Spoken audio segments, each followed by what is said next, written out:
चलिएगा, आज स्टार्ट करेंगे हम चैप्टर नंबर 1 जिसका नाम है, यानी कि हम चैप्टर 1 से स्टार्ट कर रहे हैं। ये तो रैखिक समीकरण लिखा हुआ है आपका, है वास्तविक संख्या। वास्तविक संख्या लिखते हुए चलना है कॉपी में, जो जो इंपॉर्टेंट पॉइंट लिखे उनको कंप्लीट करते चलना। तो वास्तविक संख्या सबसे पहले कैसे कैसे ऑब्जेक्टिव बनेंगे, क्योंकि ऑब्जेक्टिव के लिए सभी चीज़ें क्लियर होना अनिवार्य है, क्योंकि ऑब्जेक्टिव को वही सोल्व कर पाता है जिन्होंने पूरे चैप्टरों को बहुत अच्छे से किया है। नहीं तो हमें लगता है कि ऑब्जेक्टिव सबसे सरल है, पर सबसे टफ ऑब्जेक्टिव ही पड़ता है, ध्यान रख लेना। वो चाहे 32 नंबर का है चाहे 30 नंबर का है, यानी कि आपका 75, जैसे पहले आपका 80 नंबर का पेपर हो रहा था, पहले 100 का था, फिर उसको 80 में कर दिया प्रोजेक्ट के माध्यम से, फिर उसको कर दिया इसके बाद 20 नंबर का प्रोजेक्ट, अब 25 नंबर का प्रोजेक्ट, यानी कि 75 नंबर का पेपर है ना, जिसमें से मान के चलो कि 32 नंबर का ऑब्जेक्टिव, तो बहुत कुछ ऑब्जेक्टिव के अंतर्गत है। समझ में आया? अब ऑब्जेक्टिव के लिए सबसे पहले जैसे टॉपिक का नाम क्या है? वास्तविक संख्या। तो वास्तविक संख्या क्या होती है, इससे रिलेटेड नंबर क्वेश्चन क्लियर होना चाहिए। इसको रियल नंबर कहते हैं, ठीक है, रियल नंबर। वास्तविक संख्या 2 है हमारा। एक तो है, आपको कॉपी में नोट करते हुए चलना है, परिमेय संख्या, और एक है अपरिमेय संख्या। पहले मैं आपको बेसिक समझाऊंगा, इसके बाद जितने भी क्वेश्चन हैं जो कि परीक्षा प्रश्न बैंक में, परीक्षा अध्ययन में है, परीक्षा बोर्ड में, उनके ऑब्जेक्टिव को क्लियर करेंगे। करेक्ट है? तो देखिए, परिमेय संख्या को रेशनल नंबर बोलते हैं और अपरिमेय संख्या को इरेशनल नंबर बोलते हैं। करेक्ट है? तो आपसे पूछेंगे क्या निम्नलिखित में से वास्तविक संख्या है? तो वास्तविक संख्या पिताजी है और ये 2 उसके पुत्र हैं। कौन कौन? परिमेय और अपरिमेय। यहां सबसे बड़ी गलती होती है इसके बाद, जब निम्नलिखित में से कौन सी संख्या वास्तविक है, निम्नलिखित में से कौन सी परिमेय संख्या, निम्नलिखित में से कौन सी अपरिमेय संख्या है। ठीक है, अब परिमेय संख्या किसे कहते हैं? जिसको हम P/Q के रूप में लिख सकते हैं। शॉर्ट में मैं मतलब बोल रहा हूं, वो आपको लिखना भी है, और मैं यहां लिख कम रहा हूं, उनको बोल ज्यादा रहा हूं। ठीक है, यानी P/Q the represent of P/Q। ठीक है, जिनको हम रिप्रेजेंट कर सकते हैं, दर्शा सकते हैं P/Q के रूप में, उनको हम परिमेय संख्या कहते हैं। क्लियर हो गया? अब परिमेय संख्या मतलब, अब इसका मतलब क्या हुआ कि इसको P/Q के रूप में, अर्थात देखें जैसे 3 क्या परिमेय संख्या है? यस और नो? तो 3/1 लिख सकते हैं हम, 3/1 लिख सकते हैं, तो ये क्या होगी? परिमेय संख्या। समझ में आया? तो जितनी भी ब्रह्मांड में संख्या है वो सब परिमेय संख्या मतलब होगी। प्राकृत संख्या, पूर्णांक संख्या, बहुत सारी चीजें हैं सीखने के लिए, तो पर मेन है हमारा परिमेय संख्या का कॉन्सेप्ट है। ठीक है, 3/1, 4/1 है ना, 3/7, 5/7, ये सब क्या है? परिमेय संख्या। यानी कि जिसको अंश और हर, न्यूमरेटर एंड द डिनोमिनेटर, जिसको अंश और हर के रूप में व्यक्त कर सकते हैं, वो सब परिमेय संख्या है। क्या है वो? है ना, यही लिखा जिसे P/Q के रूप में लिख सकते हैं। अब इसके बाद इसका मतलब अपरिमेय संख्या किसे कहेंगे? जिसको हम P/Q के रूप में नहीं लिख सकते, वो अपरिमेय संख्या। अर्थात का मतलब यह है कि जैसे √2, √3 और आपके सामने आ गया मान लीजिए √4, है ना। अब सर ने बोल दिया, यदि मान लीजिए आप लिख लो कि सर ने कहा था कि रूट दिखे तो अपरिमेय संख्या, ऐसा नहीं। √4 को हम बाहर निकाल सकते हैं, और √4 को बाहर निकालेंगे तो 4 का मतलब क्या हो जाता है? 2, और 2 क्या बन गई? वापस परिमेय संख्या।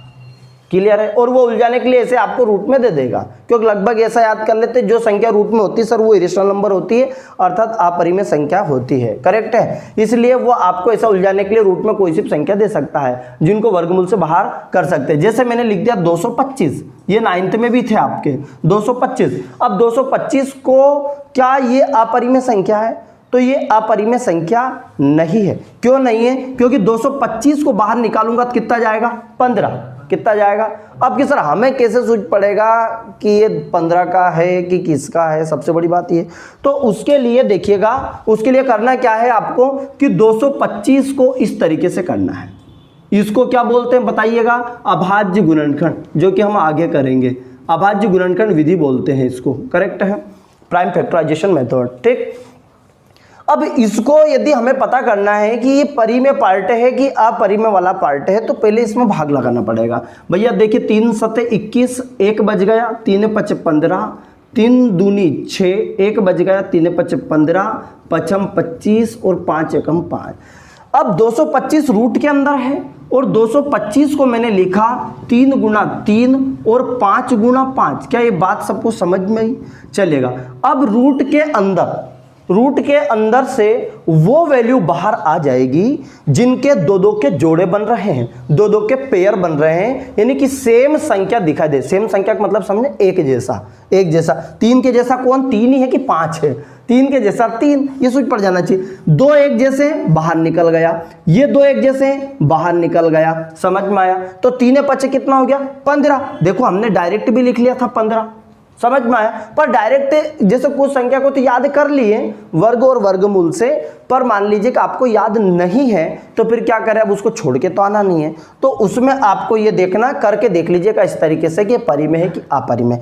तो पहला क्वेश्चन ये बनते है कि वास्तविक संख्या क्या है? वास्तविक संख्या किसे कहते हैं? जो परिमेय और अपरिमेय संख्या के संयुक्त रूप है, combination of rational and irrational number, part of real number. यानी कि परिमेय संख्या और अपरिमेय संख्या दोनों के कॉम्बिनेशन को हम क्या बोलेंगे? वास्तविक संख्या कहेंगे। क्या बात क्लियर हो गया?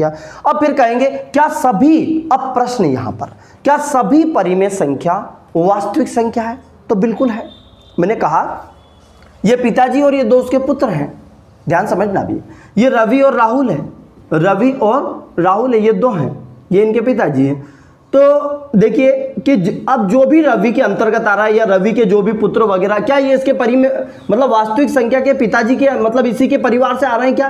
कि बिल्कुल आ रहे हैं सर। क्या ये इसके परिवार में है? क्योंकि दोनों का परिवार, रवि और राहुल दोनों का ही परिवार वास्तविक के अंतर्गत आता है, समझ में आया? उदाहरण के तौर पर आपको बता रहा हूं, है ना। अब मान लीजिए क्या सभी राहुल कि जितने भी बच्चे क्या रवि से संबंधित है, लेकिन इसके पुत्र हैं क्या? वो नहीं है। मतलब आपको चीजें समझ, वो अपरिमेय की बोलेंगे सभी। तो अब देखिए क्वेश्चन कैसा बनेगा, क्वेश्चन समझ लो। क्वेश्चन बना कि सभी परिमेय संख्या वास्तविक संख्या है, तो यस, सभी परिमेय संख्या, ये लिखते चलो, नोट करो, सभी परिमेय संख्या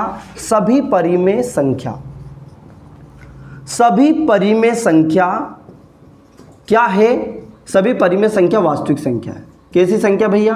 वास्तविक संख्या है। क्या बात क्लियर है ना? आपसे पूछेंगे सभी परिमेय संख्या क्या वास्तविक संख्या है? यस, हाँ, सत्य, ये हो चुका सत्य और असत्य। दूसरा, क्या सभी अपरिमेय संख्या, सभी नोट करके लिखो, सभी अपरिमेय संख्या वास्तविक संख्या है? तो यस, सभी अपरिमेय संख्या भी वास्तविक संख्या है। सभी वास्तविक संख्या क्या परिमेय संख्या? बिल्कुल है। अब देखिए यदि बोल दें कि सभी परिमेय संख्या वास्तविक है, बिल्कुल। सभी अपरिमेय वास्तविक, क्या सभी वास्तविक संख्या, ध्यान समझना आप, सभी वास्तविक संख्या क्या परिमेय संख्या है? तो ये नहीं। बताइए क्यों नहीं? क्योंकि वास्तविक में तो परिमेय और अपरिमेय दोनों है। जैसे मैंने कहा कि 3/7 और √2, क्या ये दोनों वास्तविक है? यस, क्योंकि ये क्या हो गया? परिमेय, और ये क्या हो गया? अपरिमेय, और दोनों का कॉम्बिनेशन ही तो वास्तविक है। तो आपसे पूछेगा कि क्या ये दी गई संख्या दोनों वास्तविक है? तो यस, समझ में आया है ना? कभी अकेला पूछ, और सभी वास्तविक संख्या क्या परिमेय होती है? नहीं। क्यों नहीं होती है? क्योंकि इसमें अपरिमेय भी तो आ गया, ठीक है। परिमेय अलग है और अपरिमेय अलग है, लेकिन दोनों का संयुक्त रूप क्या है? ये छोटी सी, ये इसलिए इतना समझा रहा हूं और इतना टाइम ले रहे हैं क्योंकि हमारा चैप्टर का नाम ही वास्तविक संख्या है, रियल नंबर। और आपको पता है जिस मूवी का नाम जो होता है उसके बारे में सबसे ज्यादा चर्चा होती है पूरी 3 घंटे की मूवी में। 3 घंटे की मूवी यदि कोई सी मूवी है और उस मूवी का जो नाम होता है, जो टाइटल होता है, वो टाइटल के इर्द गिर्द पूरी मूवी घूमती है, समझ में आया?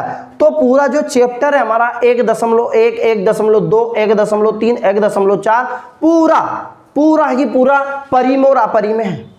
क्या है वो? देखो, या तो पूछेगा दी गई संख्या परिमेय, या बोलेगा निम्नलिखित परिमेय संख्याओं को बताइए, शांत है क्या शांत है, निम्नलिखित सिद्ध कीजिए क्या अपरिमेय संख्या। मतलब पूरा किससे रिलेटेड है? परिमेय और अपरिमेय से। क्यों है वो? क्योंकि चैप्टर का नाम ही वो है। क्या बात क्लियर? तो यहाँ ये चीजें आपको समझ में आई कि भैया परिमेय क्या है और अपरिमेय क्या है। यहाँ पर भाज्य, अभाज्य और बहुत सारी डेफिनेशन है, उनको मैं थोड़ा थोड़ा क्लियर करा दूं ताकि ये चीजें आपकी क्लियर हो जाएगी।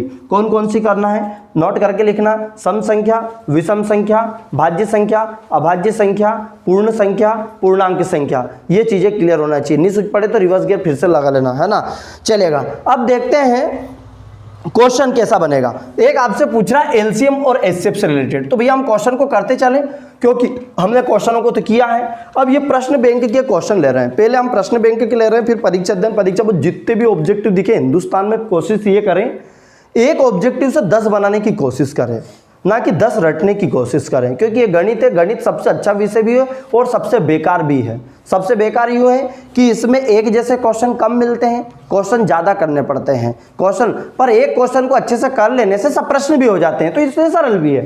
ठीक है, चलेगा। देखिए पहले क्वेश्चन लिखा है आपका, सही विकल्प का चयन कीजिए। 96 और 404, 404 का एचसीएफ क्या होगा, है ना। प्रश्न दिए गए भैया, देखिएगा ऑप्शन दिया है 120, बी ऑप्शन दिया है 4, रटना तो है ही नहीं, 10 और डी की वैल्यू 3 है। देखिएगा एचसीएफ का मतलब क्या होता है और एलसीएम दोनों को कंप्लीट करते चले।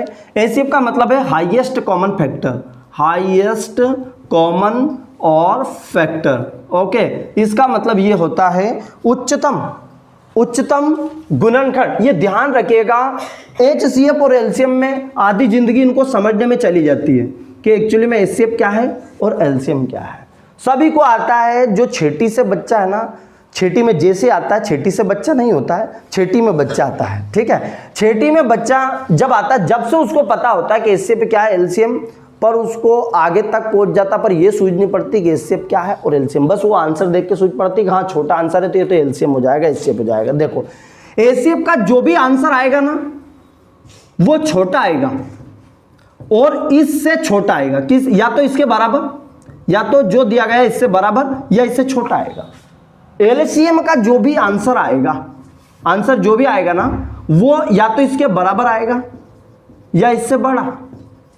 नहीं तो अपने को नाम LCM, least common multiple, lowest common multiple, छोटे से छोटा नाम उसका ये है, छोटे से छोटा। तो अपने को ऐसा लगता है कि यार आंसर छोटा आएगा, जबकि इसका आंसर कैसा आता है, बड़ा आता है, और इसका आंसर कैसा आता है, छोटा, पूरा डिफरेंट है। अब देखो, है ना भैया, 96 404 का एचसीएफ क्या है। अब आपको पता है इन दो जो संख्या है, इन दोनों में छोटी संख्या कौन सी है, 96।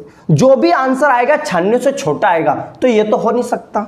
पहली बात मैं ऑप्शन पे लेके चलता हूं आपको, करेक्ट है। मैंने कहा कि आंसर कैसा आएगा, छोटा आएगा या बराबर आएगा, करेक्ट है। अब ध्यान समझना, एक ऐसी संख्या होती है जिसका भाग जाना चाहिए, जो दी गई संख्या को पूरी तरीके से विभाजित कर दे, वो एचसीएफ होता है। नहीं तो आप इसको ऐसा करेंगे आधी जिंदगी निकल जाएगी। कैसे, ऐसे ऐसे करेंगे पूरा एचसीएफ। ये यूं नहीं करेंगे तो आप क्या करेंगे, 96 को अलग लेके आएंगे और 404 को, पर ऐसा कुछ करने की जरूरत नहीं है ना। आपको बोल रहा है कि मैं, आप तो एक नंबर का ऑब्जेक्टिव तो उसको एक के अनुसार ही करें।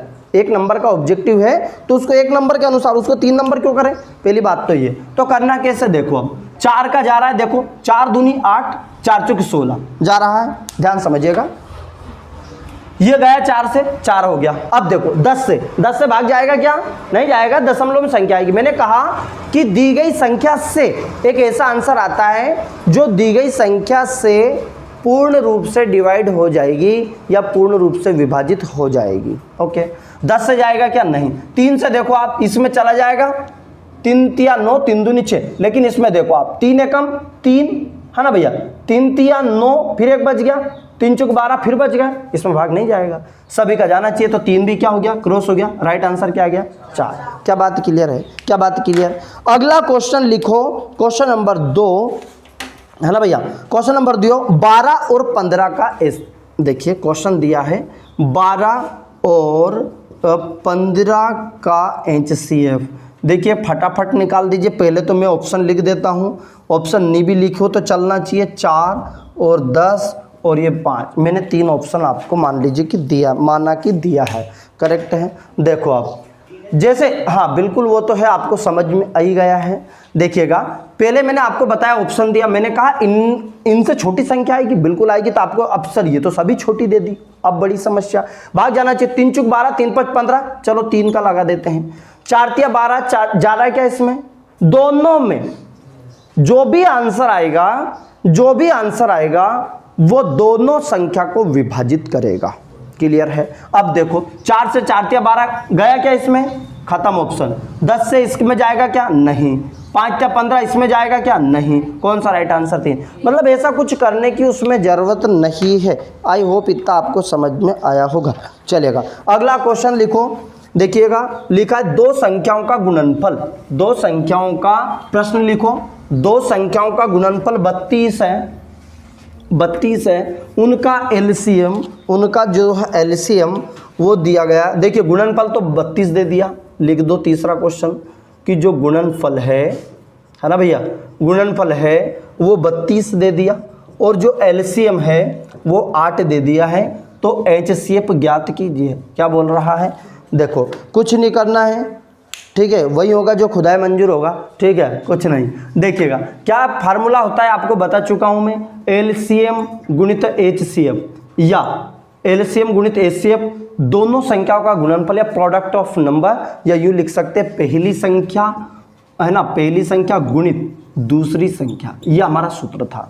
अब यहाँ देखिएगा कि सर ऐसा पहली संख्या भी नहीं दी है ना दूसरी संख्या दी है, बड़ी समस्या।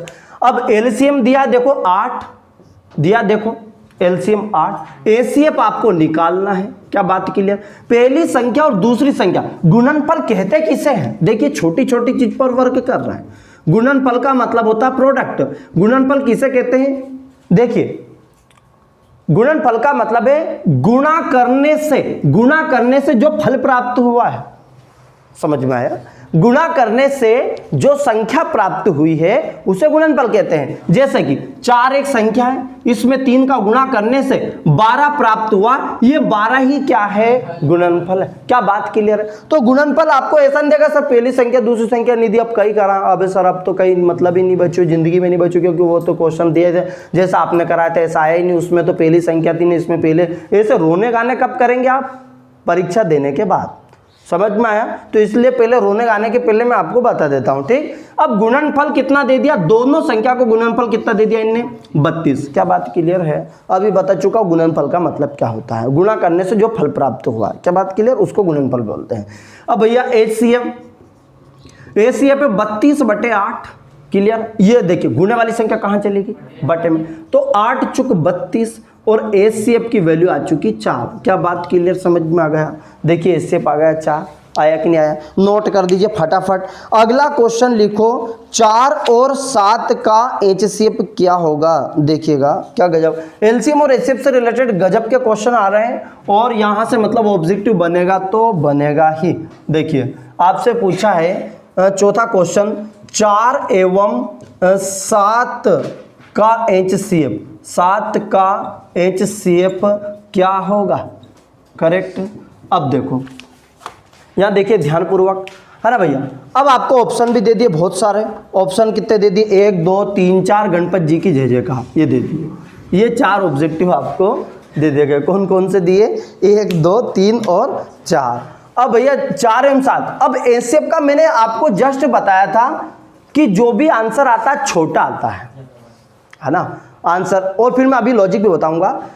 एचसीएफ का आंसर छोटा, तो अब छोटी संख्या इन दोनों में कौन सी? 4, या तो 4 आएगा या 4 से छोटा अक्सर, ये तो सभी 4 दे दिया। अब दिक्कत क्या? अब दिक्कत ये है कि जो भी आंसर आएगा उसका भाग जाना चाहिए। देखो 4 एकम 4 पर 7 में जाएगा क्या? नहीं जाएगा, तो काट दीजिए। 3 दूनी 6 जाएगा क्या? नहीं जाएगा, ना इसमें जाएगा। 2 दूनी 4 जाएगा क्या? अब अर्थात राइट आंसर क्या हो गया भैया? HCF is equal to 1। Keep silent होके लिखते चलिएगा, करेक्ट है। देखिएगा अब इधर ध्यान समझना एचसीएफ। अब ऐसा क्या खोजते रहेंगे क्या? तो ध्यान एक नोट करके लिखो कि यदि अभाज्य संख्या बीच में है, क्या लिख रहा हूं? 2 अभाज्य संख्या का एचसीएफ 1 होता है। 2 अभाज्य, और पूरा का पूरा पूछूंगा, ध्यान रख लेना आप। 2 अभाज्य संख्या का एचसीएफ 1 होता है। ऐसे बोल देना सर आप कहाँ आओगे वहाँ पढ़ाते हुए, है ना, हम तो इतनी दूर हैं। मैं बिल्कुल वीडियो कॉन्फ्रेंसिंग करूंगा, करेक्ट है, ये क्लियर हो जाना चाहिए, ठीक है। देखिए 2 अभाज्य संख्या का एचसीएफ कितना है? 1 होता है। क्या बात क्लियर? ये नोट करके लिखना, बहुत इंपॉर्टेंट पॉइंट है। और इसके अलावा भी यदि 2-3 संख्या में एक संख्या आपको ऐसी दे दे कि एक संख्या अभाज्य दे दे और एक अभाज्य नहीं है, जैसे 4 अभाज्य नहीं था 7 भाज्य था, एक अभाज्य संख्या बीच में आ गई कोई सी भी, और दुनिया की फिर कोई सी भी संख्या आ जाए, तो उनका एचसीएफ 1 ही निकलेगा। क्या निकलेगा? हाँ, एक और ध्यान रखना, एक और सबसे बड़ी बात ये, हाँ बस उस जो दी गई संख्या है, बहुत इंपॉर्टेंट पॉइंट है, उसका गुणज नहीं होना चाहिए, नहीं तो 7 दूनी 14 आ गया, 7 और कितना आ गया 14। आपने देखा 7 सर ने की थी कि अभाज्य संख्या हो तो एक ठोक दो, नहीं रे भैया 7 का गुणज है, यदि वो संख्या 7 दूनी 14, 7 दूनी 14, 7 21, 7 चौक 28, इनके गुणज को छोड़ दो और इसके अलावा दुनिया की कोई सी भी संख्या हुई गुणज को छोड़कर, तो आपका आंसर 1 आ जाएगा। क्या बात क्लियर है? क्या बात क्लियर है? चीजें समझ में आगे होगी, है ना भैया? लिखते चलो, है ना, टाइम कम है, समय बहुत ज्यादा है। ओके चलेगा, अगला क्वेश्चन देखें भैया, क्वेश्चन नंबर 4 हो गया, इसके साथ में कुछ इंपॉर्टेंट टॉपिक भी थे, उनको भी हमने किया, है ना भैया? हाँ, तो 5वें देखो, किसी पूर्णांक, वेरी मोस्ट, किसी पूर्णांक m के लिए सम पूर्णांक निम्न स्वरूप होता है। क्या गजब का क्वेश्चन है, यहाँ सूझनी पड़ती है आधे को, वैसे आधे को तुम तो समझदार हो, तुम देख रहा हो, उनको तो सूझ पड़ रही है। m के लिए मैं तो उनकी बात कर रहा हूँ जो नहीं देख रहा है ना। सम पूर्णांक, ठीक है, सम पूर्णांक निम्न में से कौन सा है? आपको ऑप्शन देगा 2m + 3, है ना, 2m + 1, 2m, और जिंदगी में और भी कोई भी कितने भी ले लो भले, कोई दिक्कत नहीं है, 2m + 5। ध्यान समझना आप, वेरी मोस्ट है। यदि वो सम की बात कर रहा है, ये m नरेंद्र, ये m जो है ये एक संख्या है। m मतलब क्या है? एक प्राकृत संख्या है। क्या है मतलब? प्राकृत संख्या है। देख पूर्णांक है, मान लीजिए m के लिए सम पूर्णांक m है, प्राकृत संख्या पूर्णांक संख्या मान लीजिएगा। देखो अब m का क्या मान होना चाहिए, वो बोल रहा है m का क्या मान होना चाहिए कि वो सम संख्या ही प्राप्त हो। बहुत ही इंपॉर्टेंट टॉपिक है। देखो मान लीजिए m का मान हमने 1 रखा, क्या रख दिया? 1। ध्यान समझना भगवान सिंह, 2 एकम 2, 2 और 3 कितने हो गए? 5। 5 क्या है? एक विषम संख्या है। यहां देखो आप m का मान क्या रखा अपन ने? 1। 2 एकम 2, 2 और कितना हो गया? 3। 3 क्या है? विषम संख्या है। 2 यहां रखा, 2 एकम 2, 2 एकम 2, तो अर्थात 2 क्या आ गई? सम। तो राइट आंसर क्या आ गया? 2m। अब जरूर नहीं रट लो तुम 2m और पता चले कि p में आ गया। क्या आ गया वो? p में। तो p या q काय में भी आ जाए, भले हो काय में आ जाए, 2m का भी आता है। यदि m के लिए यहाँ पे आ जाए p के लिए, ये m पूछा, फिर आ जाए p के लिए तो क्या आ जाएगा? 2p। कभी आ जाएगा q के लिए तो 2q, कभी आ जाएगा n के लिए तो 2n, कभी आएगा r के लिए तो 2r, कभी आएगा s के लिए तो ये, कभी आएगा वो, तो कभी आएगा ये।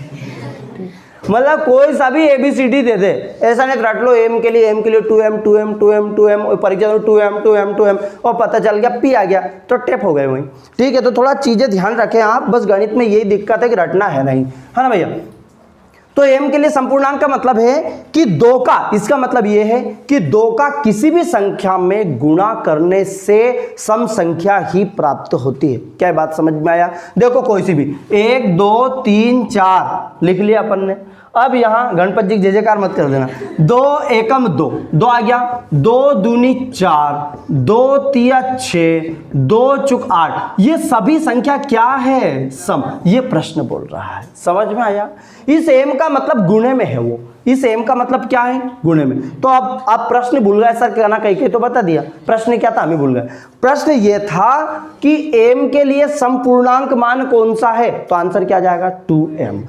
p में है तो 2p, q में है तो 2q, ऐसे किसी भी रूप में आता है वो करेक्ट है। अब एक सेम टू सेम प्रश्न और कर लो, जब इतना तो किया, इसके लिए कर लो विषम पूर्णांक क्या है m के लिए? m के लिए विषम पूर्णांक कौन सा भैया? विषम पूर्णांक। विषम पूर्णांक क्या जाएगा? 2m + 1, बस एक जुड़ जाएगा। बताइए एक जुड़ा क्यों? एक जुड़ा क्यों? उसका कारण देखो आप, किसी भी सम संख्या में यदि हम एक जोड़ दें या एक घटा दें, ध्यान समझना, लिखने वाली बात है, वो बताना मत किसी को, ठीक है? देखिए किसी भी संख्या में एक जोड़ दें या एक घटा दें तो हमें विषम संख्या प्राप्त होती है। देखो आप 4 6 8 है, देखो आप इनमें एक जोड़ दो, आप कितना जोड़ दो? 1, तो 4 और 1 5, 6 और 1 7, 8 और 1 9, ये क्या आ गई हमारे पास? नहीं पड़ी क्या सूझ? तो इसलिए इसका सूत्र क्या बना विषम का? 2m + 1, p आ जाएगा तो 2p + 1, सी आ जाएगा तो 2c+1, क्यू आ जाएगा तो 2q+1। ऐसे बहुत सारे बन सकते कि नहीं बन सकते हैं। क्या बात क्लियर? प्रश्न को रटना नहीं है। आई होप ये आपको क्वेश्चन क्लियर समझ में आया होगा, है ना। छोटी छोटी चीज़ें हैं लेकिन बहुत बड़ी बातें हैं ये, क्योंकि ये क्वेश्चन को पूरा को गलत करवा देगी। ठीक है भैया, आगे का क्वेश्चन पढ़िए। लिखा है ना भैया, 5, 15, 20 के लिए, है ना भैया, एलसीएम व एचसीएफ का अनुपात क्या होगा? क्या पूछ रहा आप बताओ। इनके कई जरूरत थी का अनुपात पूछने की, पर पूछ लिया उन्होंने। अब जबकि ये क्वेश्चन इतना बड़ा है भैया, ये इतना बड़ा क्वेश्चन है, ये इतना बड़ा क्वेश्चन है कि बस पूछो मत। अब क्वेश्चन इतना बड़ा भी नहीं जितना मैंने बताया।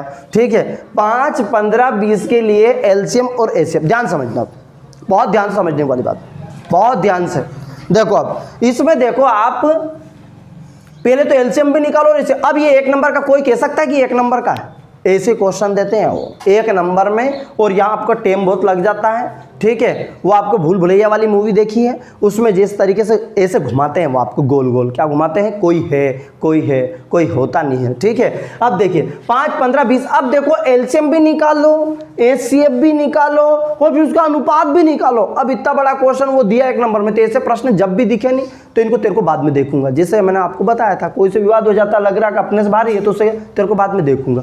कब देखना? उसी वक्त विवाद करने में समस्याएं उत्पन्न हो सकती है, आप अपने मार्ग से विचलित हो सकते हैं, ध्यान रखिएगा। क्या देखिए 5, 15, 20, अपने को लग रहा है कि यार ये बहुत बड़ा क्वेश्चन है, 5 नंबर का टेम बच गया तो तेरे को बाद में कर लूंगा, नहीं बचा तो कोई दिक्कत नहीं। तो जब भी ऐसा क्वेश्चन आए तो आखिरी में करना है। कब करना है? इसकी जगह छोड़ दो। अपने को पता ऑब्जेक्टिव 1 नंबर का, तो आंसर तो इतना सा क्या आएगा, इसकी जगह छोड़ दो, फिर अपना उत्तर क्रमांक आगे लिखना चालू कर दो। नहीं तो तुमने नहीं, मैं तो करके जमा कहीं भी हो नहीं, तू आयु के बीच में करके जमा, तो फिर अच्छा नहीं रहेगा। ठीक है, आपको टाइम बहुत कम पड़ जाएगा। तो क्या करना है, ऐसे प्रश्न आपको उलझाने के लिए वो 1 नंबर में देते हैं, ताकि लगभग 90% विद्यार्थी सोचेगा अब याद तो और सबको याद है, पर टाइम बहुत लगेगा ना, समस्या यहाँ। अब क्या करेंगे, पर अपने तो बीच में आ गया, अपन तो करते हुए चले। देखिए अब एलसीएम निकालेंगे, 5, 15 और 20, इसको एलसीएम अलग अलग भी कर सकते। देखो मैं सीधा बता देता हूं आपको। अब आपको 1 नंबर का है तो 1 नंबर के हिसाब से करो। पहाड़ा याद है? बिल्कुल सर, पहाड़ा तो बहुत अच्छे से याद था, हमने तो बहुत जूते खाए इसमें पहाड़े में, रोज खड़ा कर देता सर बता 20 तक पहाड़ा याद किया ना, तो 20 तक की पहाड़े की जरूरत पड़ी।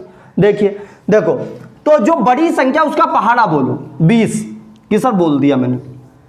अब 20 में भाग जा रहा है क्या? देखो 20 एकम 20, 15 नहीं जा रहा है, बड़ी संख्या 20 दूनी 40, 20 या 60, 60 में देखो 20 या 60 जा रहा है, भाग जा रहा है, 15 चुक 60 जा रहा है, और ये भी जा रहा है। देखो तो एलसीएम एक ऐसा पहाड़ा होता है, टेबल देखो पहाड़े में एलसीएम है, पर 1 नंबर का इसलिए इसमें करना, उसमें मत कर देना आप 2-3 नंबर में। आज ऑब्जेक्टिव तो ऑब्जेक्टिव के अनुसार बता रहा हूं आपको। जैसे कि 60 दिया ना, तो 60 कैसे समझ में आएगा कि 60, तो कि सर हमने 20 क्यों लिया? क्योंकि 20 में इसका भाग जा रहा है, 5 का जा रहा है, पर 15 का नहीं जा रहा, सभी का भाग जाना चाहिए। किसका जाना चाहिए?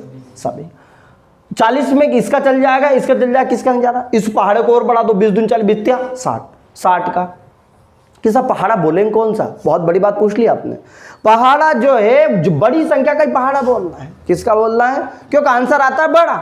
एलसीएम का मतलब क्या है? आंसर आता है बड़ा, तो पहाड़ा भी किसका? बड़े का। क्या बात क्लियर है ना? अब देखो कार्ड भैया, आंसर क्या आ गया? 60।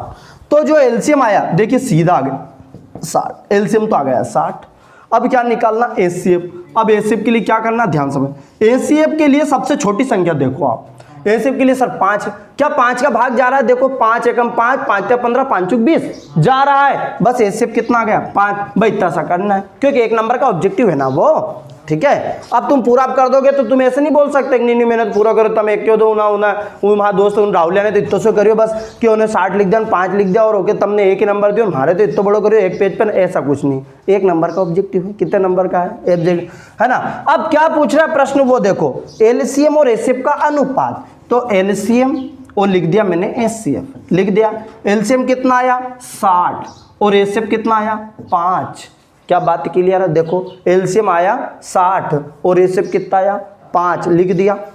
5 से भाग लगा दो, 5 एकम 5, 5 दूनी 10 और कितना आया? 5 एकम 5। अनुपात कितना आ गया भैया? 12:1 इसका राइट आंसर है। और हाँ ध्यान समझना, वो ये है कि कभी अपोजिट पूछ ले कि एचसीएफ और एलसीएम का अनुपात क्या है, तो 1:12 और ऑप्शन में 1:12 भी दिया है, ठीक, नहीं भी दे तो वो देंगे। क्या बात क्लियर है? तो ये थोड़ा ध्यान आप रखिएगा। चलिएगा, ये तो था ऑब्जेक्टिव, और ऑब्जेक्टिव में यहाँ तक आपको कोई परेशानी नहीं आ रही है मुझे लग रहा है ना, ठीक है ना, आपके चेहरे की लकीरें बता रही है कि हाँ कि सर सब ठीक ठाक है। जैसे वो तोता वाले आते हैं और आपका हाथ देख के बता देते बेटा तू बहुत बड़ा आदमी बनेगा, बहुत बड़ा जितना तूने सोचा नहीं उससे भी बड़ा बनेगा, और तू बहुत दयालु है, तू सब कुछ बांट देता है, ऐसा बोलते हैं ना तोते वाले 5 पॉइंट ऐसे बोलते हैं और आपका अरे वाह मजा आगा, तो हम सही कह रहे हो बहुत बड़ा आदमी बनूंगा। उस दिन ऐसा लगता है 2 जेब भरी हुई है, समझ में आया? और सबसे बड़े महान आदमी अपन ये जिस दिन तोता वाला मिल जाता है, करेक्ट है? तो ये थोड़ा ध्यान रखिएगा आप। देखिएगा प्रश्न क्रमांक 2 में दिया गया है रिक्त स्थान की पूर्ति करो। अब दिया भाज्य बराबर भाजक गुणित भागफल, और आगे दिया गया है रिक्त स्थान में क्या आएगा, तो आप ये जानते हैं। यहाँ पे एक आध दो कोई सा भी मना कर सकते हैं कि क्या आएगा, तो यहाँ आंसर लिख दीजिए शेषफल आ जाएगा। ये तो कक्षा 5वीं से याद होगा यार आपको, ठीक है? ये अभी क्या नहीं है, प्रश्न मान नहीं सकता, 10वीं का नहीं है। 10 में आप 2 का भाग लगाओ, उतने में था ये 2 पंजे 10 यानी कि 5वीं में था ये, ठीक है? भाज्य बराबर भाजक गुणित भागफल प्लस शेषफल। तो देखिए कैसा कैसा होता है, ध्यान समझना। ये ऐसा अपन बांटते हैं, तो यहाँ जो होता है भाज्य होता है, क्या होता है? भाज्य। और ये जो बांटने वाला होता है ये होता है भाजक, और जो प्राप्त होता है या तो यहाँ लिखते हैं अपन या यहाँ लिखते हैं, है ना, कुछ यहाँ लिखते हैं और कुछ यहाँ लिखते हैं, तो ये आ गया भाग में जो था वो भागफल कहलाया, करेक्ट है? बांटने वाला कौन है? ऊपर वाला, करेक्ट है? ठीक है, बांट दिया, बांटने में जो आपके हिस्से में आ गया वो भागफल है, करेक्ट है? अब जिसके बाद जो बच गया है वो शेष है, अर्थात शेषफल है। कि नहीं आया समझ में भाई? इसी को बोलते हैं। अब कभी भी अपने को इसको मान निकाल, अब इसको याद कैसे करें? मान लीजिए आप भूल गए, क्योंकि अपन तो यूं ही नहीं 15-20 मिनट में भूल जाएं, ठीक है? अब देखो यहाँ देखिए ध्यान से, मान लीजिए मैंने 20 में भाग लगाया 6 का, तो 6 तिया 18 और 18 यहाँ आ गया 2। ध्यान समझना आप, है ना? कभी भूल भी गए सूत्र, और सबसे बड़ी समस्या होती है शेषफल इधर उधर कर देते, सर ध्यान नहीं रहता है, कोई दिक्कत नहीं। अब देखो क्या हुआ, मैंने कहा ये क्या था? भाजक। क्या था भैया? भाजक। ये क्या था? भाज्य। और ये क्या था? भागफल। और ये क्या बचा? शेषफल। ये सब था। मैंने कहा देखिए भाज्य बराबर, भाज्य चाहिए आपको, तो भाज्य बराबर भाजक गुणित भागफल, अर्थात देखिए भाजक गुणित भागफल, अर्थात भाज्य कितना है? 20 बराबर भाजक गुणित भागफल, अर्थात 6 × 3 प्लस क्या लिखा? शेषफल। क्या लिखा? प्लस। देखो आप 6 तिया 18, 18 2 कितने हो गए? 20। बराबर का मतलब क्या होता है? बराबर होता है। बराबर का मतलब क्या होता है? बराबर होता है। बराबर का मतलब क्या होता है? बराबर होता है। तो देखिए तीनों मतलब वो बोल रहा है कि जो भाज्य आपको प्राप्त करना है तो भाजक और भागफल का गुणा कर दो और उसमें शेषफल जोड़ दो, तो आपका भाज्य के बराबर आ जाएगा। आई होप इतना भी आपको क्लियर समझ में आया होगा। इसका डिस्क्रिप्शन भी दे दिया है बढ़िया से, व्यवस्थित आपका यही था, पर आया कैसे ये भी आपको समझ में आना चाहिए, क्योंकि ऑब्जेक्टिव का मतलब हमारा ये नहीं केवल एक ऑब्जेक्टिव करना है, एक ऑब्जेक्टिव से आपके 10 बनाने की क्षमता आपके पास होनी चाहिए कि इसके साथ 10 भी आ जाएंगे तो कोई ऑब्जेक्टिव में कोई दिक्कत हमें नहीं आएगी। क्या बात क्लियर? क्या बात क्लियर? अगला क्वेश्चन लिखो। अगला क्वेश्चन है 8, 9, 25 का एसी। भैया ये तो आप ही करोगे नहीं यार, ये तो आपको करना पड़ेगा। 8, 9 और 25 का एचसीएफ। ध्यान समझना, ऑब्जेक्टिव है तो करना नहीं है, नहीं तो आप भिड़ गए। 8, 9, 25 ये नहीं करना, ठीक है? ये तो काय के लिए? 3 नंबर का लिए, 2 नंबर। देखो सबसे छोटी संख्या कौन सी है? 8 है। 8 का आपने भाग लगाया तो 9 में भी नहीं जाएगा, 25 में भी नहीं जाएगा, नहीं जाएगा।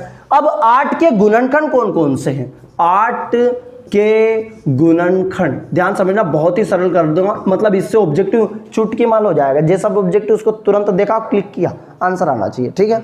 देखो 8 के गुणनखंड का मतलब, गुणनखंड का मतलब क्या? पहली बात तो ये बहुत पहले बता चुका। गुणनखंड का मतलब होता है उस 8 में जिस संख्या का गुणा जाएगा वो संख्या उस संख्या का गुणनखंड होती है। फिर से सुनो, 8 में जिस संख्या से भाग जाएगा, 8 में जिस संख्या से भाग जाएगा वे सभी संख्या 8 का गुणनखंड होगी। तो किस किस का भाग जाएगा? 1 का, 1 8 8, 2 चुक 8, 4 दूनी 8, 8 एकम 8। तो ये चारों क्या है इसके? गुणनखंड। देखो आपसे पूछा 8 के गुणनखंड की संख्या कितनी है, तो 4, 1 2 3, इसके अलावा कुछ है क्या? नहीं जाएगा। 16 का भाग जाएगा क्या 8 में? कि नहीं जाएगा। अब या तो एचसीएफ 8 आएगा, अब देखिए ध्यान समझना, या तो एचसीएफ आपका 8 आएगा, पर 8 क्यों नहीं है, क्योंकि 8 का तो भाग जा ही नहीं रहा है, सबका जाना चाहिए। 4 का भी नहीं जाएगा, 4 एकम 4, 4 दूना 8, इसमें नहीं जाएगा। 2 का भी नहीं जाएगा, कौन सा बचा, 1। तो इसका जो आंसर आ गया भैया मेरे, वो क्या आ गया, 1। देखो 4 ऑप्शन से उसमें तो तुक्का चल रहा था, जय माता दी डिसिंग, ठीक है। पर अब यहाँ जो रिक्त स्थान में क्या करेंगे, रिक्त स्थान में तो कॉन्सेप्ट इज पावर, कॉन्सेप्ट यदि स्ट्रॉन्ग है तो आप क्वेश्चनों को कर पाएंगे, अदरवाइज नहीं कर पाएंगे। क्लियर, तो डिसिंग मत करना। अब देखिए इधर क्वेश्चन, अब देखिए ऐसे रिक्त स्थान और भी बन जाएगा। सत्तु असत्तु देख लो, अब देखिए भैया, है ना, सत्य असत्य तो कोई दिक्कत ही नहीं है ना, परेशानी नहीं है, ज़्यादा सूझने पड़े ना सत्य असत्य ट्रू एंड फॉल्स में तो कोई दिक्कत नहीं है। इसमें क्या कर दो, 5 ही को सत्य ठोक गया तो 3 तो सही निकल जाए। नियाद है उस कंडीशन की बात कर रहा हूँ, नियाद है तो आंख बीच के सत्य सत्य सत्य, ऐसे मत अपना दिमाग मत लगाओ। नियाद है तो ये पहले सत्य हो सके, यार लग रही हो तो लग रही, ऐसा लगने से नहीं हो, ठीक है, लग रही है ये तो सत्य है, ये तो सत्य, ऐसे 5 नहीं। आपको करना क्या है, आपको करना क्या है, यदि 5 सत्य आंख बीच के ठोक दो, राम नाम सत्य है तो कम से कम 3 तो सत्य हो जाएगा। क्या बात क्लियर है, ठीक है। अब यहाँ प्रश्न ये आता है कि यदि मान लीजिए याद है तो कैसे करना है। देखिए जो यूक्लिड थ्योरम है वैसे हटा दिया है, पर वो समझ लो यूक्लिड जो था उसकी जो वैल्यू है वो बोल रहा था a बराबर बी क्यू प्लस आर, यदि है a बराबर बी क्यू प्लस आर, वैसे हटा दिया इसको, पर ऑब्जेक्टिव में उन्होंने दे दिया तो उनका ठिकाना तो है ही नहीं। मैंने आपको कहा, अब भले उनने प्रश्नावली छोड़ दी, ठीक है, पर उन्होंने ऑब्जेक्टिव दे दिया, कर्म खोल लो, उन्हें पढ़ना पूरा पड़ेगा नहीं। कोई सा भी क्वेश्चन यदि उनने दिया है, चैप्टर कोई सा भी दिया है, या तो इनको देने ही नहीं था, हटा ही देते कि नहीं हम तो देंगे ही नहीं, एक भी नहीं दाना, तो ऐसे ऑब्जेक्टिव देना तो टेंशन खत्म।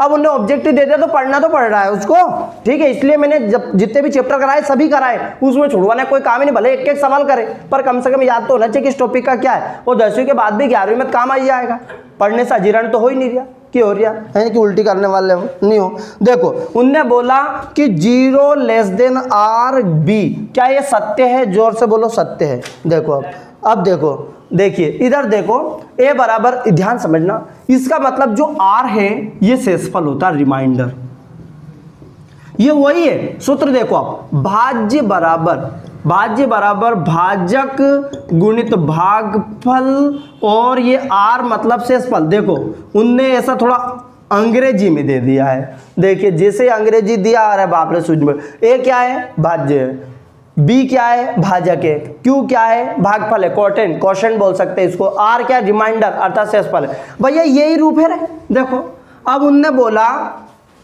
कि जो रिमाइंडर है जो इस 20 से क्या बड़ा आएगा क्या छोटा आएगा, तो ये पूछ रहा है। तो ये आपका सत्य क्यों है, क्योंकि जो 0 का मान, जो r का मान या तो 0 के बराबर हो सकता है, या तो पूरा पूरा भाग जाएगा, या तो पूरा पूरा भाग जाएगा। क्या बात क्लियर है। या जो आपका जो b है, b कहाँ, ये भाजक, भाजक मतलब बांटने वाला। देखिएगा जैसे मैंने अभी लिया था 20, देखो आप 20 लिया था, 6 से भाग लगाया तो आपने देखा इसका 6×18 और यहाँ से 2 आया, ये क्या है, शेषफल। शेषफल मतलब ये प्रश्न समझ आना चाहिए, छोटी स्लाइड नहीं तो सत्य कर लो, रट लो, 0 less than r, 0 less than r, r b, ये ऐसे नहीं करने की जरूरत है, इसको समझने की जरूरत है।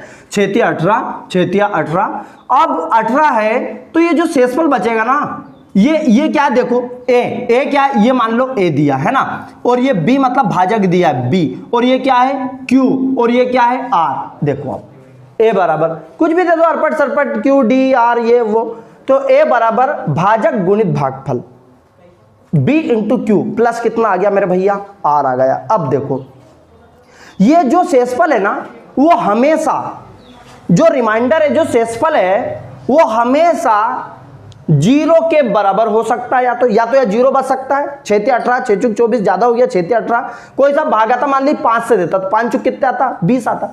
इसका मतलब ये है कि ये जो मान है ना, या तो 0 के बराबर या 0 से बड़ा, 0 से बड़ा आ गया 2, या फिर इस b से छोटा, b मतलब इस बांटने वाले, इससे छोटा आएगा।